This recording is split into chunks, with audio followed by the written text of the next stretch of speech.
Hello friends, welcome back to My Witchy Kitchen. I'm Sandy, your crafty vegan witch. Today I'm going to be showing you how to make your own bath bombs. I'm fairly new to making bath bombs myself. I just started making them within the last couple of months. Actually, doing this YouTube channel inspired me to get crafty again. After working in my cafe for years, I kind of got caught up in the food, which is great, but it's nice to do all of these things again and have nice little bath products around my house. My house smells so good when I walk in with all the different essential oils that I've been using. Nice thing with making your own bath bombs is you don't have to wonder where the color in them comes from. There are some terrible things in the products that are out there for us to put on our skin or to soak our bodies in. You need to keep in mind that anything you put on your skin is going to absorb into your bloodstream about 10 times faster than if you consume it. So if you're concerned about what you're putting into your body, you really need to be concerned about what you're putting on your body or what you're soaking your body in. My philosophy is always if you would not put it in your mouth, you probably should not put it on your body. Not to say that everything we make on here is going to be tasty that you would want to eat, but it's not going to be harmful for you.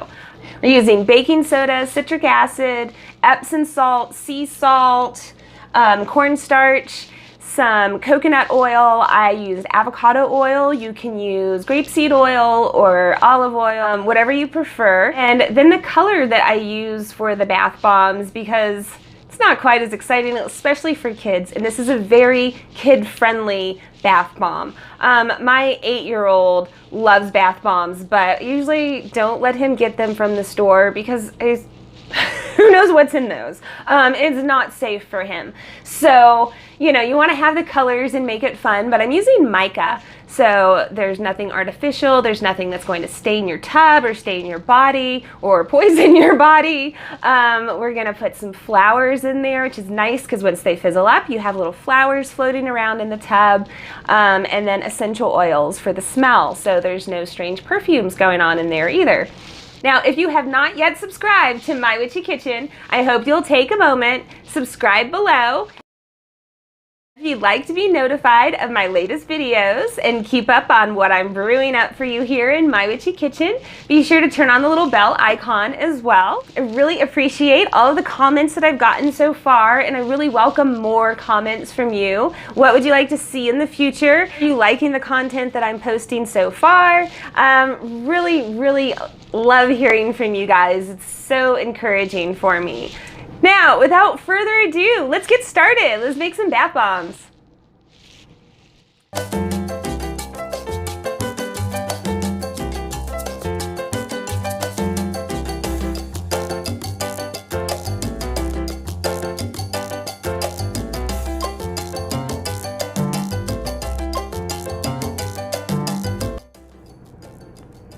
We're going to start off with baking soda. You'll add 1 1/3 cup baking soda. The next ingredient is going to be our citric acid, 3/4 cup of citric acid. Now it's the citric acid and the baking soda combination together that's going to lead to your fizziness from the bath bombs. Now we'll add 1/2 cup of Epsom salt. The Epsom salt, as well as the sea salt that we're going to be adding, will help to relax your muscles in the tub. You'll add 1/4 cup of the sea salt. Once the dry ingredients are added, you're going to whisk well. Next, we'll add coconut oil, as well as avocado oil. The oils, of course, will help to moisturize, and the coconut oil helps to hold the bath bombs together. Just slowly add it, mix it around, and make sure that you melt your coconut oil before adding. It will definitely aid to the ease of mixing. Once all of your oil is added, you'll want to make sure that you get your hands in there and thoroughly blend it. At this point, you can also add your mica for color. I usually add this at the beginning when I'm putting the dry ingredients in, but I forgot. As I said, I'm new to this, so I make some mistakes in this recipe. You can blend it with your hands, and then also adding your essential oils. You can add as little or as much as you like and blend a few different types together if you want to. Then I'm adding some dried flowers. I added calendula as well as jasmine. These are beautiful in the tub after the bath bomb explodes and they're floating around.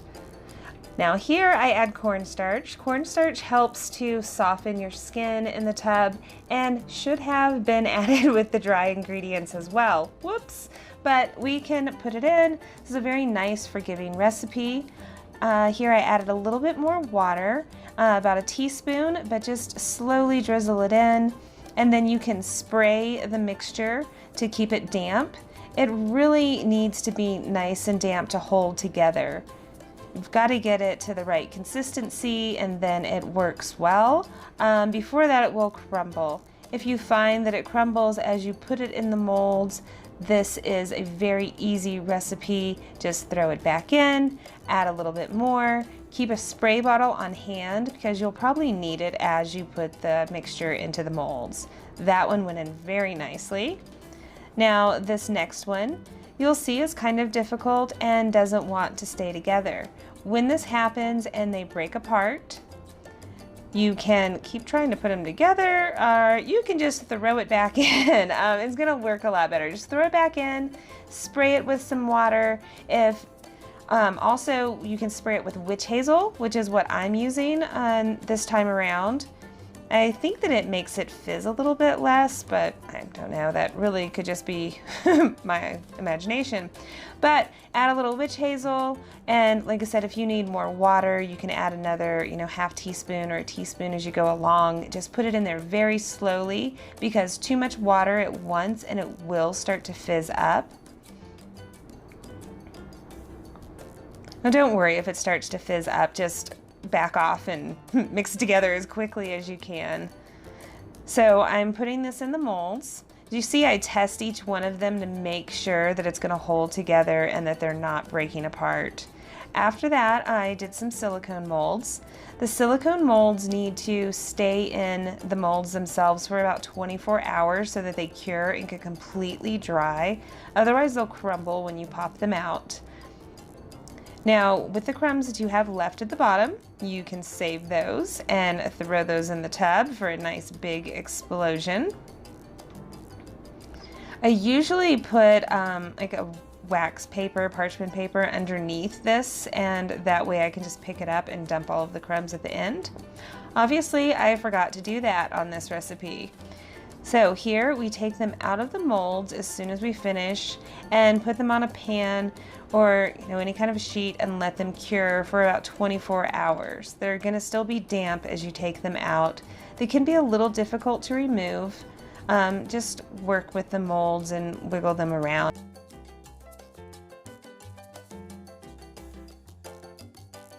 Here we go, beautiful bath bombs. I hope you enjoy. So what did you think? Pretty easy, right? It can be a little tricky your first time or even your first couple of times.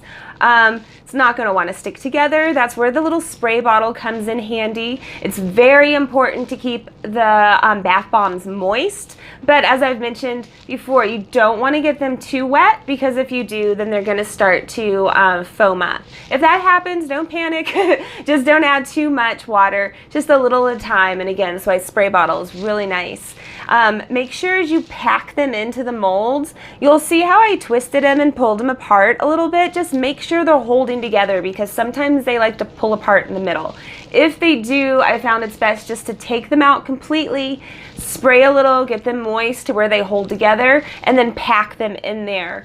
Some of the recipes that I looked at online said that you should pack both halves separately and then press them together. I personally have had no luck with that. If you do, kudos to you because I can't get that down. So I like to pack them to where it's kind of coming out. It's like a snowball that you're starting to pack, and then I put the top on and just kind of shave it down to smooth it.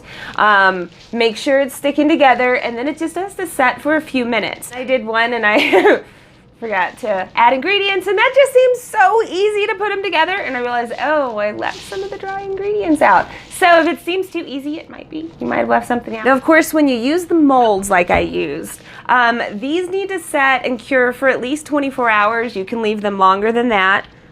And then you pop them out, and you have cute little shapes.